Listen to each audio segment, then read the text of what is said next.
Pertanyaan pertama, Pak, izin pencerahannya Pak, apakah ketika kita merasa terbeban untuk keselamatan orang lain, baik itu teman, sahabat, orang tua, dan lainnya, menjadi sebuah kesalahan bila kita tidak direspon dengan baik atau bijak?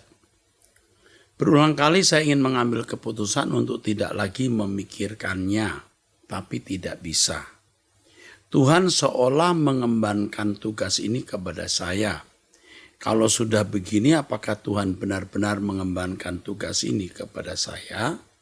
Ataukah itu hanya karena kepedulian secara nurani manusiawi saya? Manusiawi saja. Mengingat orang-orang itu adalah teman, sahabat, keluarga, atau bahkan kerabat dekat kita. Saya sendiri selalu bertanya Tuhan, namun memang Tuhan belum kasih jawabannya. Untuk pertanyaan ini saya akan jawab atas nama Tuhan. Artinya Tuhan mengendaki jawaban semacam ini. Jawaban ini. 1. Kita harus memiliki beban terhadap keselamatan jiwa orang lain. Itu lahir dari nurani manusiawi kita memang. Nurani manusia kita yang dipimpin Roh Kudus. Karena mendengar firman dan kita mengambil keputusan untuk mengasihi sesama, maka timbullah beban tersebut. Ya, maka timbullah beban tersebut. Nah, untuk itu kita minta hikmat Tuhan bagaimana kita bisa menjadi berkat untuk mereka atau bagaimana bisa menyelamatkan mereka. Caranya bagaimana caranya? Ya, caranya pasti kita menjadi saksi dalam perbuatan. Kita bisa menolong mereka, kita bisa berbuat sesuatu untuk kebaikan mereka dalam bentuk nasihat dan lain sebagainya. Kalau respon mereka negatif artinya tidak menerima, ya bukan salah kita. Kalau mereka bertobat, ya puji Tuhan. Tuhan mengatakan kepada murid-muridnya, kalau engkau datang di sebuah kota, lalu mereka menolak, ya kebaskan debu dari kakimu. Lupakan saja. Forget it mereka. Itu kira-kira. Jadi bukan salah kita kalau kita sudah berupaya menjadi saksi. Yang kedua, Salam Bapak Erastus, saya seorang ibu umur 65 tahun. Sudah janda. Suami saya sudah meninggal tahun lalu karena COVID dan punya penyakit bawaan juga komorbid ya. Anak-anak saya 2 orang, laki-laki semua sudah berkeluarga. Cucu sudah 4 orang. Saya mengenal Bapak lewat khotbah-khotbah Bapak, juga wanita surgawi, Abam, juga setiap doa pagi saya ikut walau sambil kerja rumah tangga.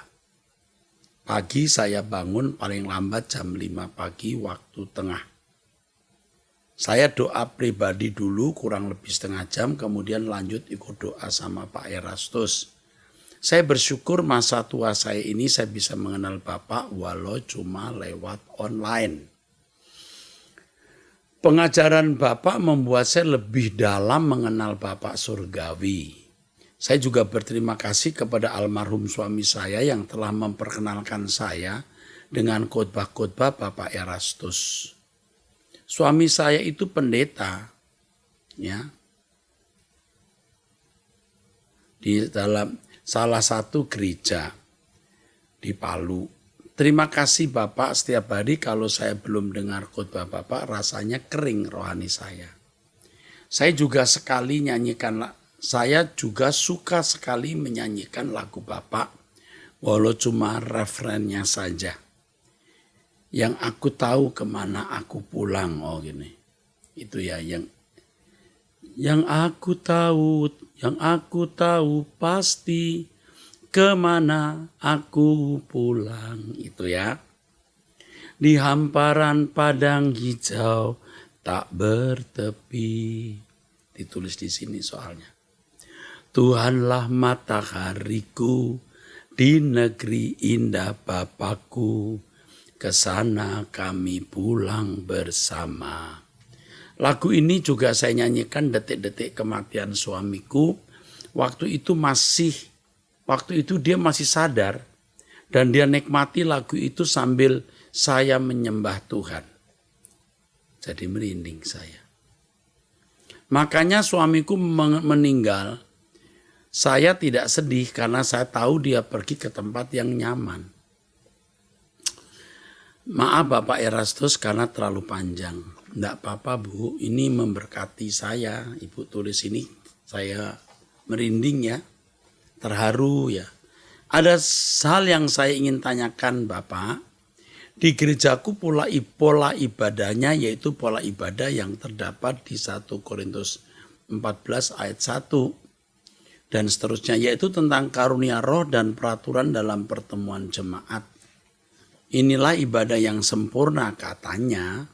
Setiap ibadah harus ada penglihatan, nubuatan, dan karunia-karunia roh lainnya. Bagaimana menurut Bapak Erastus? Mohon penjelasannya. Terima kasih. Kalau di kebaktian ada nubuat, ada karunia roh, tidak salah. Tetapi kalau terus-terusan hanya begitu, jadi salah. Karena kekristenan itu bukan hanya ditandai dengan karunia roh, tapi buah roh. Ya, tidak salah ada karunia roh. Tidak salah ada nubuat, ada bahasa roh. Tapi kalau hanya diisi dengan hal itu menjadi keliru.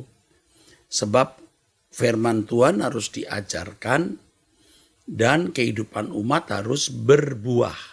Dan buahnya itu adalah perilaku seperti Yesus. Dan membuat orang lain juga terpengaruh berperilaku seperti Yesus juga. Itu yang benar. Ya. Jadi saya tidak mengatakan salah ya.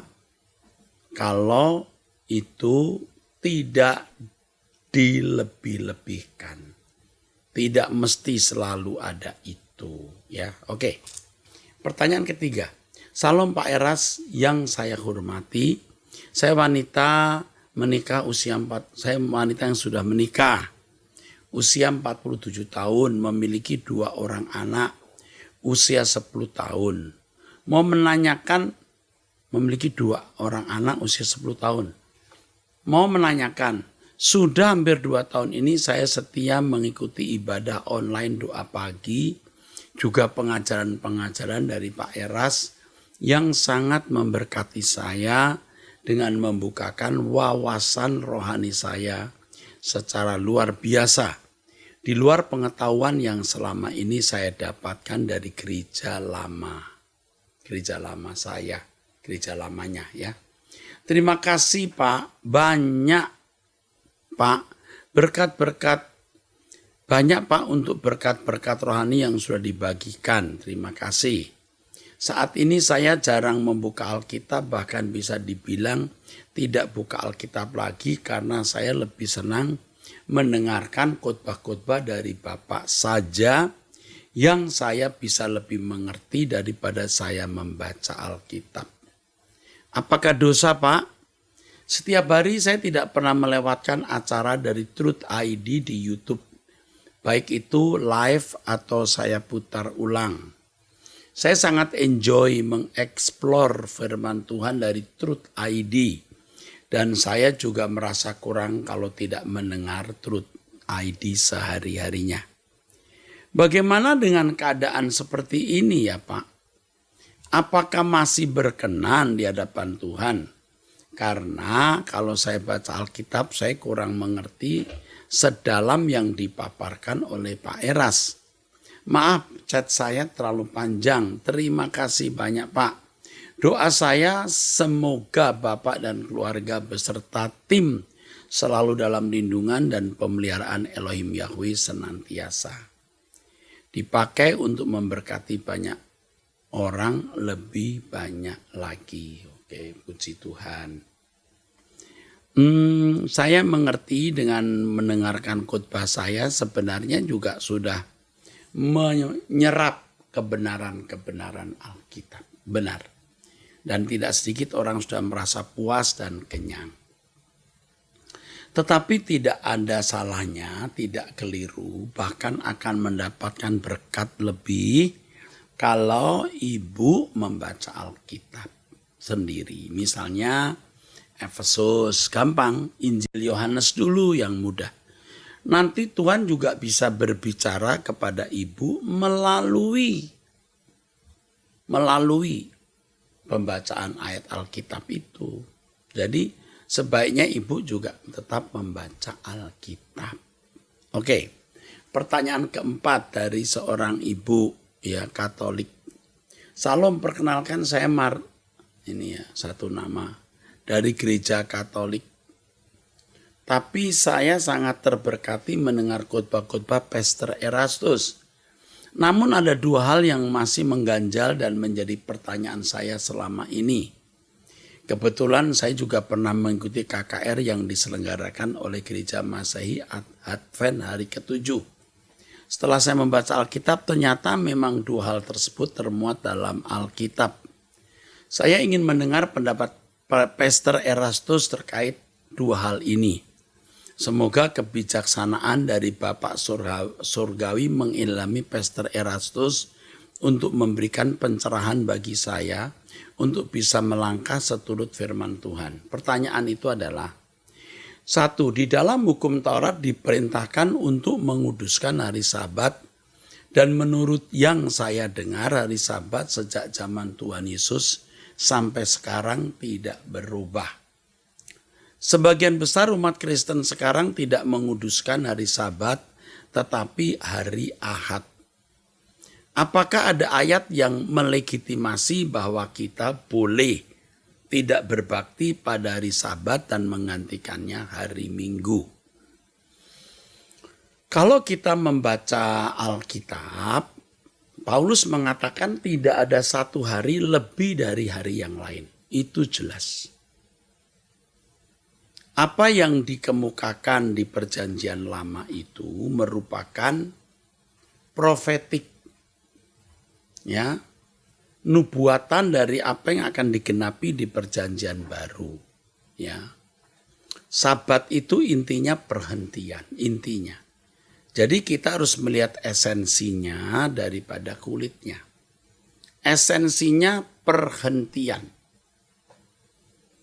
Saya setuju harus selalu ada saat di mana kita memiliki perhentian. Apakah itu dalam bentuk hari? Ini soal waktu ya. Apakah itu dalam bentuk jam? Kalau hari boleh hari apa saja. Kalau jam ya tentu bebas. Mau jam 7 malam, 9 malam, 10 malam. Di mana kita berhenti dari segala kesibukan dan bersekutu dengan Allah. Ini bicara soal makna rohani. Sebab kalau bicara soal Sabat, jika itu ditekankan harinya, di satu belahan dunia Sabat, di tempat lain belum Sabat. Di satu belahan lain Sabat berhenti, di belahan lain baru mulai. Itu perbedaan bisa 24, bisa 12 jam. Ya. Di sana pagi, di sini sore. Iya kan? Di sana sore, di sini pagi. Coba itu diperhitungkan, dipertimbangkan. Sabat itu mutlak, tapi esensinya bukan harfiah atau kulitnya. Bagi bangsa Israel tentu secara harfiah hari Sabat itu ya hari Sabtu bagi kita sekarang, saudara. Kalau kita menjadikan hari Minggu itu hari pertemuan karena menjadi tradisi gereja mula-mula pada hari pertama minggu itu jatuh hari Minggu. Hari ketujuhnya hari Sabat. Sabat mutlak, tapi intinya perhentian. Bukan harinya, bukan jamnya, tapi harus diadakannya. Namun demikian kita juga harus melihat unsur sosial dari Sabat, ya, unsur etos kerja. Setelah satu minggu 7 hari orang bekerja, 6 hari orang bekerja, adalah baik kalau ada irama istirahat hari ke-7. Ini juga memberi kita makna yang luar biasa. Apa maknanya? Maknanya bahwa kita harus memiliki irama kerja, irama istirahat yang baik, di mana bukan hanya kita, pegawai-pegawai kita pun harus diberi waktu untuk istirahat.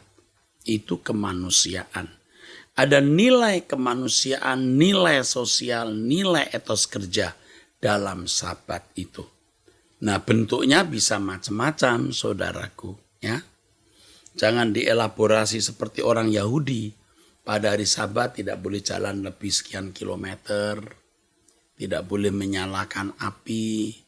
Maka tidak heran kalau orang ultra ortodok Yahudi ya tidak naik mobil. Bahkan lift pun juga tidak dipencet. Mereka mengenal Sabbath lift Sabat. Jadi dengan sendirinya berhenti itu di setiap lantai, tidak usah dipencet. Tidak mencet Sabat, karena Sabat, tapi orang lain yang mencetin, kan juga lucu ya. Tapi baiklah itu kita tidak usah persoalkan. Itu jawaban saya. Yang kedua tentang memakan daging babi yang dilarang dalam Perjanjian Lama. Tetapi sekarang umat Kristen bebas mengkonsumsi babi, bahkan hamba Tuhan pun demikian dengan berpegang pada kata-kata Tuhan Yesus bahwa kerajaan surga bukan dari hal makan dan minum. Yang masuk itu tidak menajiskan, tapi yang keluar itu yang najis. Padahal konteks itu tentang kebiasaan mencuci tangan, benar ya. Saya pernah menyinggung ini. Mencuci tangan sebelum makan yang berlaku pada orang Yahudi. Adakah ayat lain yang bisa menguatkan selain kedua ayat tersebut di atas tentang halal memakan daging babi? Soalnya saya selama ini suka daging babi. Tapi setelah makan saya merasa terganggu ketika ada menu daging babi yang dihidangkan. Kadang saya memakannya, kadang tidak berani makan. Oke. Kita harus melihat situasi keadaan di Israel atau Kanaan. Ya.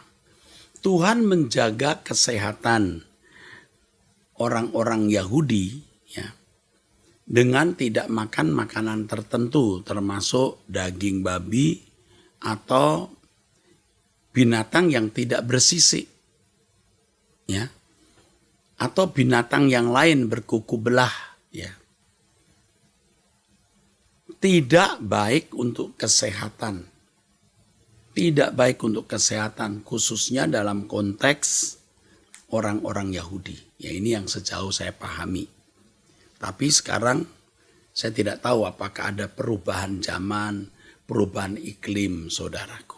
Ya, maka mereka tidak diperkenankan makan daging babi.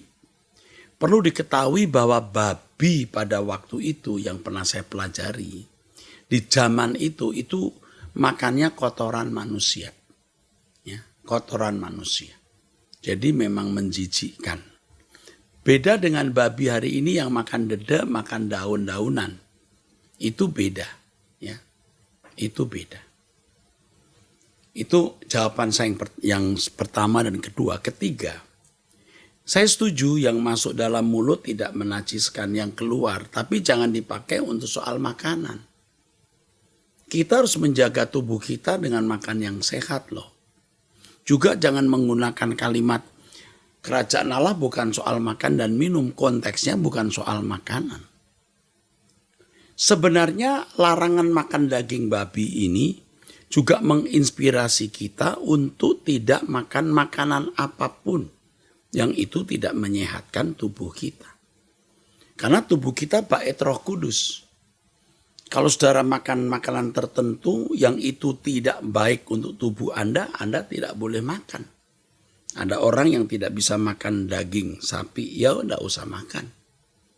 Bagi dia daging sapi itu haram, bukan haram dalam arti agama, haram dalam arti kesehatan.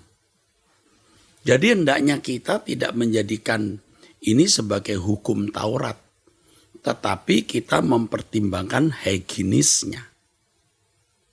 Jadi kalau saudara tidak makan daging babi tidak menjadi lebih suci. Makan daging babi juga tidak menjadi lebih berdosa. Yang penting apakah dengan yang kau makan itu kamu memuliakan Allah.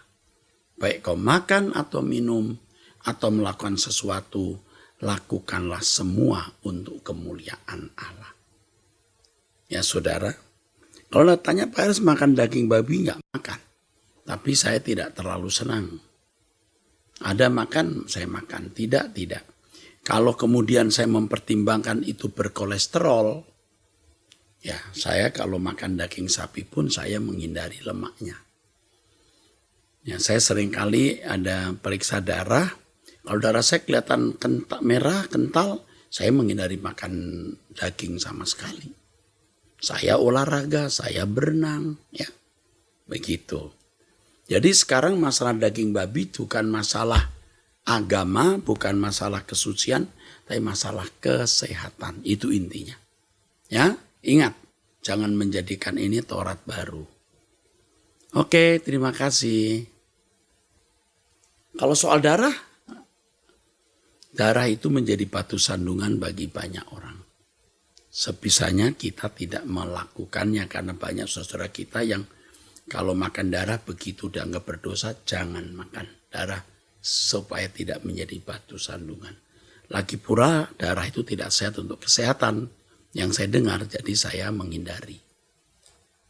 Bahkan tidak makan sama sekali walaupun saya senang. Ya.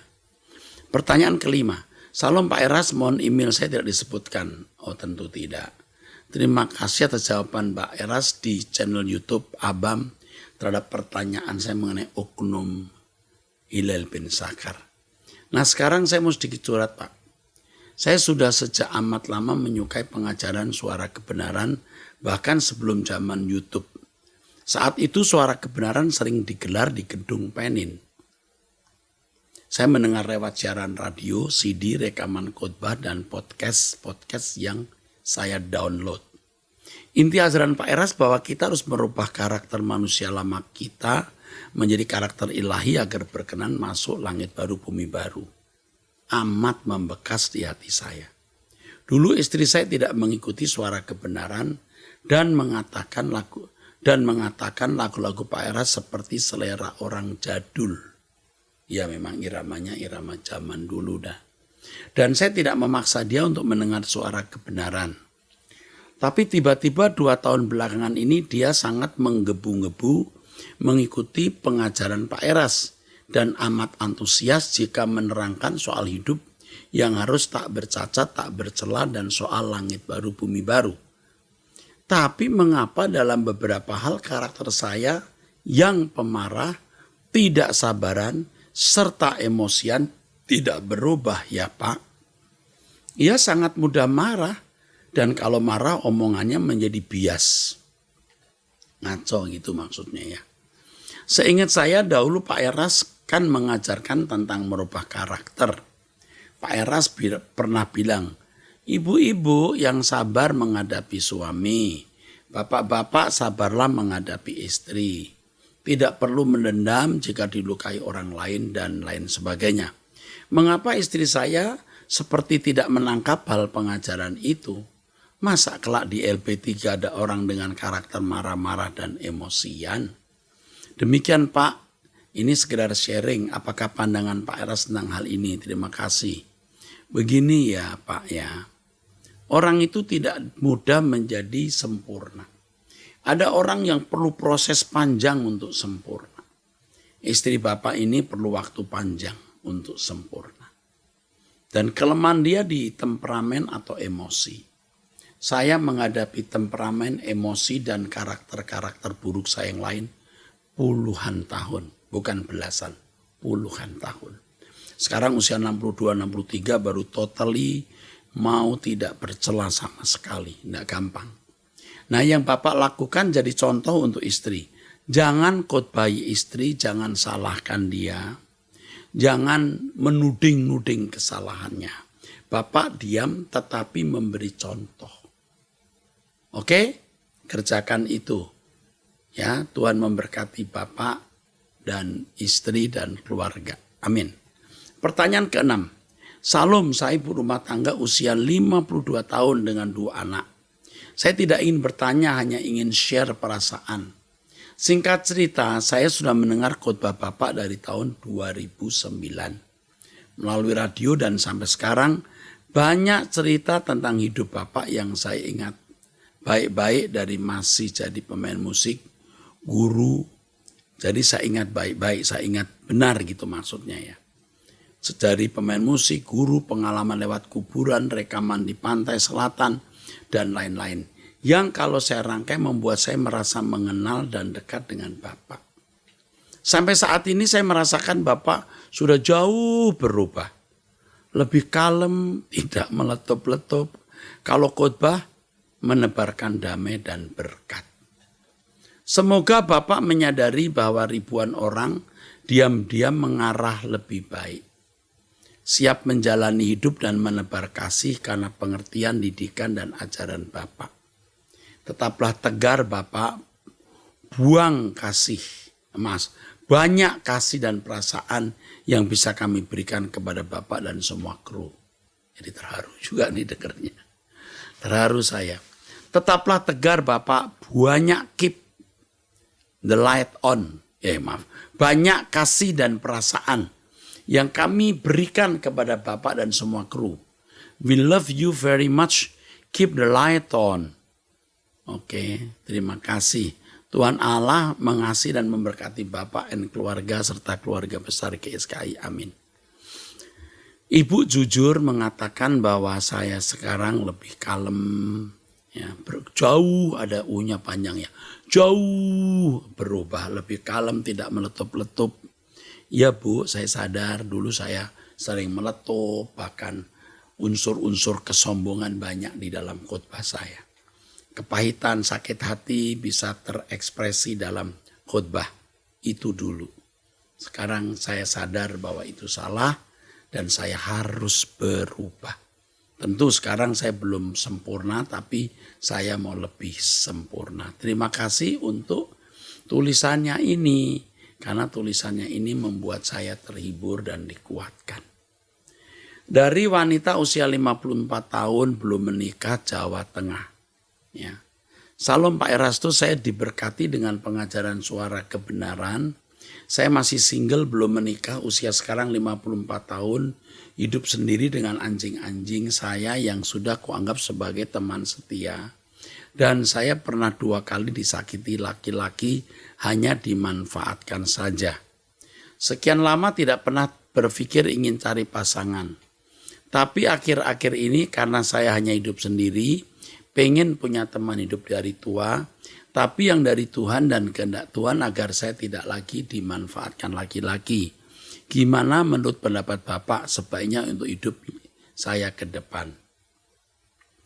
Bu, Ibu berpikir kalau punya teman laki-laki, punya suami begitu, lalu ibu bisa memiliki teman hari tua. Tidak mudah mencari pria yang sudah usia seperti ini, bisa menjadi teman. Nanti jadi teman yang menyakitkan, jadi duri dalam daging dan tidak sedikit yang jadi musuh. Ibu harus berpikir ulang untuk mempunyai teman hidup. Percaya deh. Ya, kebanyakan yang mendekati saya beda iman. Waduh, apalagi nih?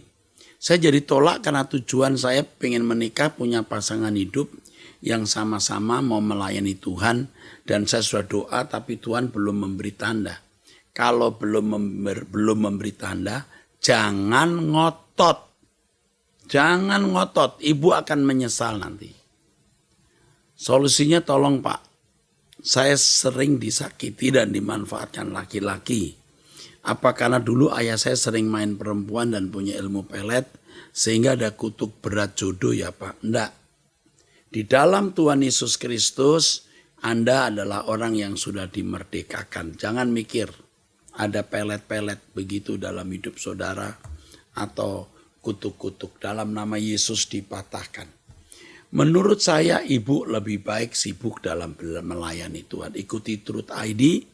Kalau ibu bisa kerja, kalau kamu bisa kerja membantu pekerjaan Tuhan. Ya, nanti di surga saja ya kita memperoleh apa yang Tuhan telah sediakan. Ya, di surga saja, di langit baru, bumi baru. Saudara jangan lupa mensubscribe Truth ID, menekan gambar lonceng, men-share dan memberikan tanda like. Dan jangan lupa juga doa tiap pagi jam 5. Jangan terlambat. Tuhan memberkati saudara sekalian.